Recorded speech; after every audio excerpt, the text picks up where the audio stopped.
हूँ। मैं कुंभलगढ़ किला राजस्थान में चित्तौड़गढ़ के बाद दूसरा सबसे बड़ा किला हूँ। मैं उदयपुर से 64 किलोमीटर की दूर राजसमंद जिले में पश्चिम अरावली की पहाड़ियों पर स्थित हूँ। मैं पूरी 13 पहाड़ियों पर बना किला समुद्र तल से 1914 मीटर की ऊंचाई पर मौजूद हूँ। मेरे किले की लंबाई 36 किलोमीटर है, जिसके कारण इसने अंतरराष्ट्रीय रिकॉर्ड भी बनाया है। आपको बता दूं, पूरी 36 किलोमीटर की परिधि में मेरा फैलाव है। होना तो ये चाहिए था कि भारत के रत्नों में मेरा नाम ऊपरी पंक्ति में होना था, परंतु 70 साल की सरकारों ने मेरे इतिहास और मेरी खूबसूरती के बारे में लोगों को कम ही जानकारी दी है। मेरी दीवार 36 किलोमीटर तक फैली है, जो 21 फीट चौड़ी है, जिसके ऊपर एक साथ 10 घोड़े दौड़ सकते हैं। मेवाड़ की आंख कहे जाने वाले इस कुंभलगढ़ दुर्ग को अजयगढ़ कहा जाता है, क्योंकि मुझ पर विजय प्राप्त करना उस समय बहुत ही दुष्कर कार्य माना जाता रहा है।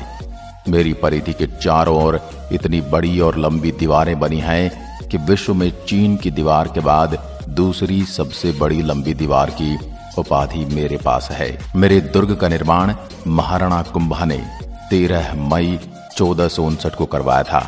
राणा कुंभा के मेवाड़ राज्य का साम्राज्य बहुत ही बड़ा था। उनके पास पूरे 84 किले थे। उनमें से 32 किलों का निर्माण राणा कुंभा ने स्वयं किया था। उन सभी किलों में से मैं सबसे बड़ा किला हूं। जब आप मेरे दुर्ग की परिधि के किले के अंदर प्रवेश करेंगे, तब आपको बहुत सारी चीजें देखने को मिलेंगी।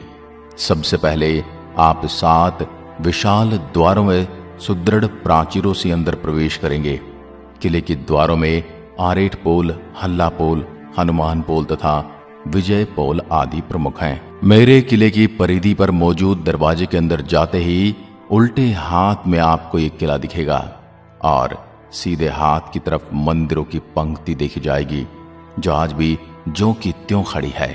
मैं कभी कभी सहम जाता हूं, क्योंकि मेरे ही पास में बसे चित्तौड़गढ़ के मंदिरों को मुस्लिम आक्रमणकारियों द्वारा नष्ट कर दिया गया था। मेरे किले की परिधि के अंदर ही आपको 360 से ज्यादा जैन और हिंदू मंदिर मिल जाएंगे।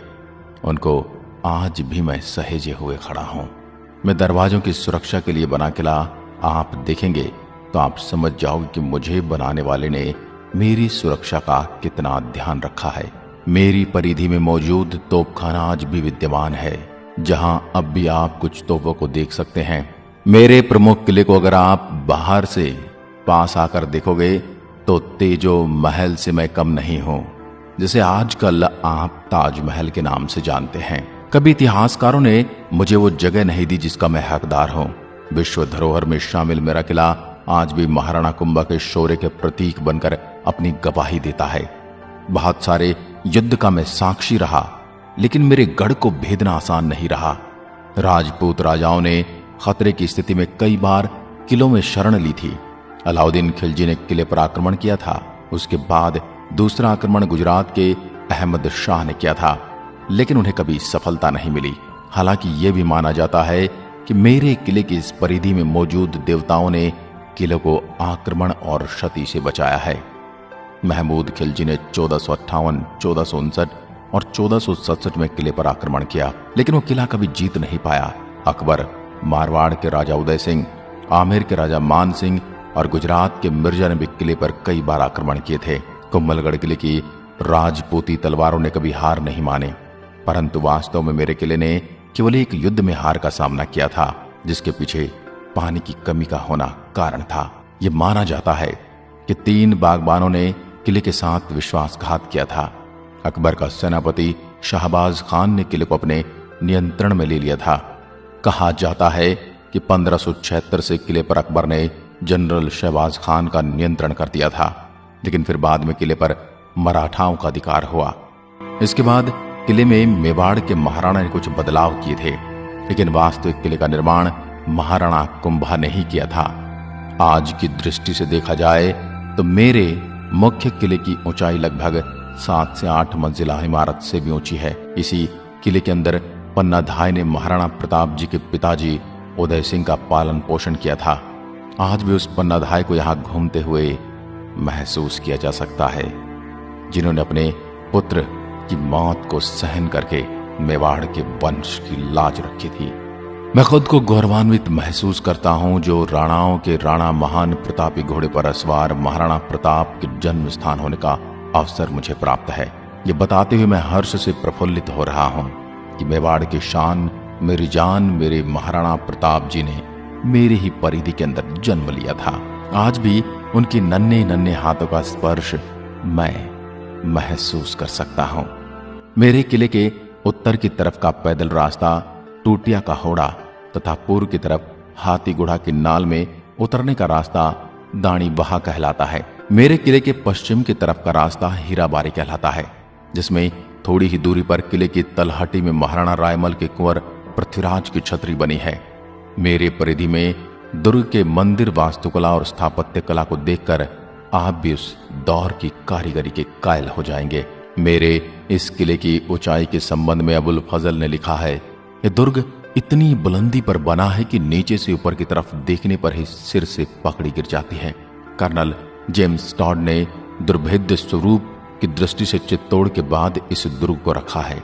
राजस्थान पर्यटन विभाग हर साल महाराणा कुंभा की याद में 3 दिन तक विशाल महोत्सव का आयोजन मेरे कुंभलगढ़ किले में करता है।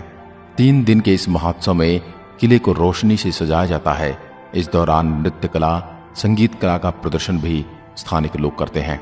इस महोत्सव में दूसरी बहुत सी प्रतियोगिताओं का भी आयोजन किया जाता है, जैसे कि किला भ्रमण, पगड़ी बांधना, युद्ध के लिए खींचातानी और मेहंदी मांडना इत्यादि। अब मैं आपको मेरे किले में मौजूद कुछ प्राचीन स्मारकों की ओर घुमा लाता हूँ। सबसे पहले चलता हूँ आपको राणा कुंभा के महल की ओर। राणा कुंभा महल पर राजपूत शैली का प्रभाव साफ दिखाई पड़ता है। यहाँ का कमरा बहुत ही छोटा, अंधेरे में घिरा हुआ और साधारण सा लगता है। ऐसा प्रतीत होता है जैसे इसे केवल किसी को शरण देने के लिए ही बनाया गया था। अब ले चलता हूँ आपको बादल महल की ओर। बादल महल का निर्माण राणा फतेह सिंह द्वारा करवाया गया था, जिन्होंने 1885 से 1930 तक राज किया। यह 2 मंजिला महल है और यहाँ एक बरामदा जनाना महल और मर्दाना महल को अलग अलग करता है। यह एक संकरी सी सीढ़ी है जिससे किले की छत पर जाया जा सकता है। अब चलते हैं 7 विशाल द्वारों की ओर। कुंभलगढ़ के मुख्य किले में आप 7 बड़े द्वारों में से गुजर कर पहुंच सकते हैं। जैसे जैसे आप मुख्य किले की ओर बढ़ते हैं, आगे आने वाले द्वार पहले से छोटे होते जाते हैं। इन द्वारों को इस प्रकार से बनाया गया था ताकि एक सीमा के बाद हाथी और घोड़े किले के अंदर प्रवेश न कर सकें। कमजोर दिल वाले थोड़ी देर यहीं विश्राम करें, तब तक मैं आपको कुंभलगढ़ का बलि मंदिर दिखाकर आता हूं। ऐसा माना जाता है कि जब राणा कुंभा महल को मजबूत बनाने की कोशिश में लगे थे, तब इसकी दीवार बार बार ढह जाती थी।